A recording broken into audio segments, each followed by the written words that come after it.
கிறிஸ்துவுக்குள் அன்பானவர்களே, ஆண்டவராய் இயேசு கிறிஸ்து நாமத்தில் உங்களை மகிழ்ச்சியோடு வாழ்த்துகிறேன். கர்த்தர் உங்களோடு இருப்பாராக, உங்களை ஆசீர்வதிப்பாராக. அநேகர் தேவன் தங்களை ஆசீர்வதிப்பது தொடர்பான ஒரு வாக்குத்தத்தத்தை தர வேண்டும் என்று எதிர்பார்க்கிறார்கள். சிலர் அதை மாதத்தினுடைய துவக்கத்தில் எதிர்பார்க்குறாங்க, நிறைய பேர் வருஷத்தினுடைய துவக்கத்தில் எதிர்பார்க்குறாங்க. ஆண்டவர் வாக்குத்தத்தம் கொடுத்து நம்மை ஆசீர்வதிக்கிறாரா என்கிற ஒரு கேள்வி வருகிறது. செய்யலாம்.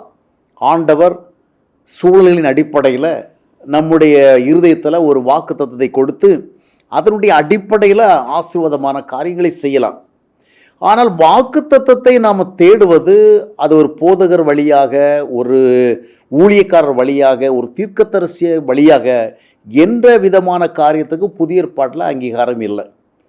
தேவன் தம்முடைய பிள்ளைகளுக்கு நம்பிக்கை கொடுக்கும் விதமான வாக்குத்தத்தங்களை கொடுப்பார். ஆனால் அந்த வாக்குத்தத்தங்கள் எங்கே இருக்கிறது என்றால் தேவனுடைய வார்த்தைக்குள் இருக்கிறது. இன்றைக்கி நிறைய பேர் பார்த்திங்கன்னா வேதாகமத்தினுடைய வார்த்தைகளோடு தங்களை அதிகமாக இணைக்க மாட்டாங்க. வேதாகம வார்த்தைகளோடு தங்களை அதிகமாக இணைத்து அதன் மூலமாக தேவ சத்தம் கேட்கிற, இல்லைன்றால் தேவனுடைய சித்தம் அறிகிற, தேவனுடைய வழிநடத்தல் பெறுகிற அனுபவங்களுக்கு நிறைய பேர் போகிறதில்ல. அவர்கள் எதிர்பார்ப்பதெல்லாம் ஒரு வாக்குத்தத்தமான ஒரு வசனத்தை. சிலர் அதை கேலண்டர்கள்லேருந்து எதிர்பார்ப்பாங்க. சிலர் பைபிளை கூட திடீர்னு எங்கேயாவது ஒரு பக்கத்தை புரட்டி பார்த்து அதில் ஏதாவது நமக்கு நல்லது நடக்க போகுதுங்கிறது மாதிரி ஒரு வாக்குத்தத்தமான வார்த்தை வருதா அப்படி யோசிப்பாங்க. சிலர் ஊழியக்காரங்கிட்ட போயிட்டு அவங்க ஒரு வசனம் எடுத்து கொடுப்பாங்க, அந்த வசனத்தை வாக்குத்தத்தமாக எடுத்துவாங்க. சிலர் சபைகளில் போதகர் மூலமாக எதிர்பார்ப்பாங்க. இன்னும் பார்த்தீங்கன்னா மாதந்தோறும் இப்பொழுது நமக்கு வாக்குத்தத்தம் கொடுக்குறாங்க. இந்த மாதிரி ஸ்பெசிஃபிக்காக ஒரு குறிப்பிட்ட வாக்குத்தத்தம், இந்த காரியம் உனக்கு செய்வேன், இந்த நன்மை உனக்கு செய்வேன், அந்த விதமாக எதிர்பார்க்கிறார்.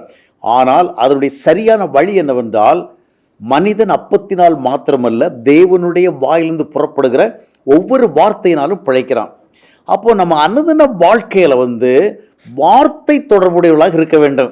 தேவன் நம்மை சந்திப்பது வார்த்தைகள் வழியாக, தேவ ஆவியின் மூலமாக வார்த்தைகளுக்குள் நாம் வழிநடத்தப்பட்டு அந்த வார்த்தைகளுக்குள்ளிருந்து ஆண்டவர் நம்மை ஆசீர்வதிக்கிறார். நாம் வார்த்தைகளோடு தொடர்புடையவர்களாக இருக்க வேண்டும். அனுதினமும் நம்ம பைபிள் படித்தாலும் சரி, போதனை கேட்டாலும் சரி, உபதேசம் கேட்டாலும் சரி, அவற்றுக்குள்ளாக நம்முடைய இருதயத்தை ஆழமாக பிணைக்கும் பொழுது அங்கிருந்து நமக்கு தேவனுடைய சத்தம் கேட்கும். சத்தம் கேட்டு நான் சொல்கிறது காதுகளில் கேட்குற சத்தம் இல்லை, நம்முடைய ஆத்மாவுக்கு புரிகிற சத்தம், நம்முடைய ஆவிக்கு புரிகிற சத்தம், நம்முடைய உள்ளார்ந்த மனிதனுக்கு புரிகிற சத்தம். இந்த விதமாக வார்த்தைகளோடு நம்மை இணைத்து, வார்த்தைகளை தியானித்து, வார்த்தைகளை சிந்தித்து அனுதின வாழ்க்கையில் ஆண்டவர் நம்முடைய இருதயத்தில் தம்முடைய வார்த்தையை வைக்க வேண்டும் என்ற எதிர்பார்ப்போடு செயல்படுகிற பொழுது அந்த வார்த்தைக்குள்ளே வாக்குத்தத்தம் இருக்கிறது. அதுதான் உண்மையான வாக்குத்தத்தம். ஒரு மனிதன் ஆவிக்குரிய வாழ்க்கையில் வார்த்தைகளோடு போதுமான அளவுக்கு இணைப்புள்ளவனாக இருக்க வேண்டியது அவசியம். என்றால் வார்த்தையில் தான் ஜீவன் வருகிறது, வார்த்தையில் தான் வல்லமை வருகிறது, வார்த்தையில் தான் வழிநடத்தல் வருகிறது, வார்த்தையில் வழிதான் தேவ ஐக்கியம் உணரப்படுகிறது. எனவே வார்த்தை என்பது நான் சொல்வது பைபிளில் இருக்கிற வார்த்தைகள் என்று மட்டுமல்ல, அனுதினமும் ஆண்டவருடைய சமூகத்தில் நம்மை ஒப்பு கொடுத்து ஆண்டவர் நம்மோடு பேசணும், நமக்கு ஏதாவது உணர்த்தணும், நமக்கு ஏதாவது அறிவிக்கணும், நமக்கு ஏதாவது சொல்லித்தரணும், நம்மை வழிநடத்தணும். அந்த மாதிரி உணர்வோடு செல்கிற பொழுது நமக்கு கர்த்தருடைய வார்த்தை கிடைக்கிறது, ஒரு சத்தியம் கிடைக்கிறது, ஒரு ஆலோசனை கிடைக்கிறது, ஒரு வழிநடத்தல் கிடைக்கிறது, ஒரு தவற உணர்கின்ற வாய்ப்பு கிடைக்கிறது. இந்த விதமாக வார்த்தைகளோடு நம்ம பயணம் செய்கிற பொழுது அங்கிருந்து நமக்கு வாக்குத்தத்தமும் வரும். அது எப்படி?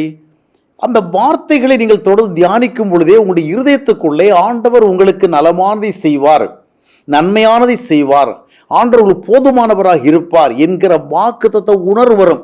ஒருவேளை குறிப்பிட்டு இந்த வருஷம் இந்த விஷயம் இப்படி நடக்கும் அப்படி என்று எதிர்பார்க்க வேண்டிய தேவையில்லை. ஆனால் தேவனுடைய வார்த்தைகளை நீங்கள் தியானித்து சிந்தித்து அவைகளிலிருந்து அனுதினமும் ஆண்டவர் ஏதாவது என்னுடைய ஆத்மாவுக்கு ஏற்றதாக பேச வேண்டும் என்று எதிர்பார்க்கின்ற பொழுது அந்த வார்த்தைகளிலிருந்து நமக்குள் நம்பிக்கை வரும். அதுதான் உண்மையான வாக்குத்தத்தம். ஏனென்றால் புதிய ஏற்பாட்டில் நம்ம தேவனுடைய பிள்ளைகளாக இருக்கிறோம். ஒரு அப்பா பிள்ளையோடு தொடர்பு வைக்கும் பொழுது அப்பா பேசுகிற வார்த்தைகள் தான் பிள்ளைக்கு என்ன கிடைக்கும்? ப்ராமிஸ் கிடைக்கும், ஒரு நம்பிக்கை கிடைக்கும். அதுபோல் தான் பழைய ஏற்பாடு போலல்ல, புதிய ஏற்பாடில் நாம் வார்த்தைகளை அதிகமாக நாடுகிற பொழுது, தேடுகிற பொழுது, அனுதினமும் ஆண்டவரிடத்தில் அதற்காக ஜெபிக்கும் பொழுது அந்த வார்த்தைகள் வழியாக நமக்கு வாக்குத்தத்தம் கிடைக்கும். அதுதான் தேவன் தருகிற வாக்குத்தத்தம். மற்றபடி ஊழியக்காரர் வழியாக, போதர் வழியாக நம்ம எதிர்பார்ப்பது அது உண்மையான வாக்குத்தத்தமாக இருப்பதற்கு வாய்ப்பில்லை. எனவே வார்த்தைகளோடு வாழ்வோம். அந்த வார்த்தைக்குள் இந்த வாக்குத்தத்தை பெறுவோம். அதுதான் ஆசீர்வாதமானது.